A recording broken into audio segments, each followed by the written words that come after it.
बंधू आणि भगिनींनो, मी आज तुमच्यासाठी एक नवीन सुविचार व विचार घेऊन आलोय।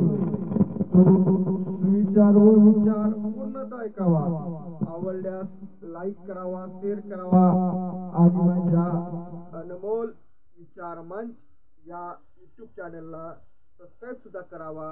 बंधू आणि भगिनींनो, दान करणे ही योग्य आहे, पण हे दान योग्य व्यक्ती व योग्य स्थळ व योग्य वेळ पाहून करणे फार महत्वाचे। बांधवांनो, एका गावात दोन मोठे सावकार होते श्रीमंत। त्यांनी असं ठरवलं होतं की आपण आपल्या गावातील हुशार मुलांना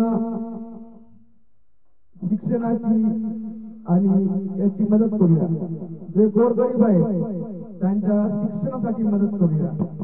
म्हणून त्यांनी त्याच्या गावातील दोन मुले दत्तक घेतली होती। एका श्रीमंताने निर्व्यसनी माणसाच्या मुलाला दत्तक घेतले होते, तर दुसऱ्याने व्यसनी माणसाच्या मुलाला दत्तक घेतले होते।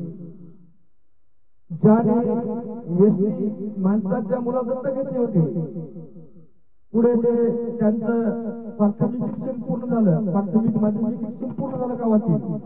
मग तो उच्च दर्जाचं शिक्षण घेण्यासाठी शहरात ठिकाणी गेला। तर त्या शहराच्या ठिकाणी गेल्यानंतर तो यष्टाजींचा मुलगा त्यांच्यासारखंच, त्याच्या वडिलांसारखंच कार्य करत होता। आणि जो गरीबाचा मुलगा होता त्याला त्याच्या वडिलांच्या कष्टाची जाण होती, म्हणून तो वडिलांच्या कष्टाची जाण असल्यामुळं वडिलांसारखंच कार्य करत होता। त्याचा परिणाम तो ज्यानं वडिलांच्या कष्टाची जाण होती तो पुढे गेला, आणि जो फक्त यष्टाजींचा मुलगा होता तो त्याच्या वडिलांसारखं काय करत होता, तो मागे राहिला। मला सांगायचं तात्पर्य बंधू आणि भगिनी एवढं, दान करणे योग्य आहे, ते दान योग्य व्यक्तींना व योग्य स्थळ वेळ पाहून करावे, तेव्हाच त्याचा फायदा होतो, नसता असा दुरुपयोग होतो। एवढे काय साहेबांनो, माझा व्हिडिओ आवडल्यास लाईक करा, शेअर करा आणि सबस्क्राईब करा।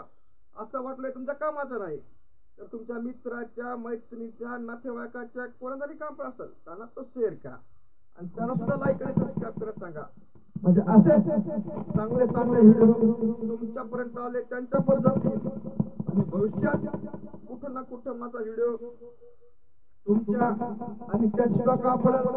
पण तुम्हाला पुन्हा एकदा सर्वांना विनंती करतो की माझ्या अनमोल विचार मंच या यूट्यूब चॅनलला सबस्क्राईब करून घ्यावं।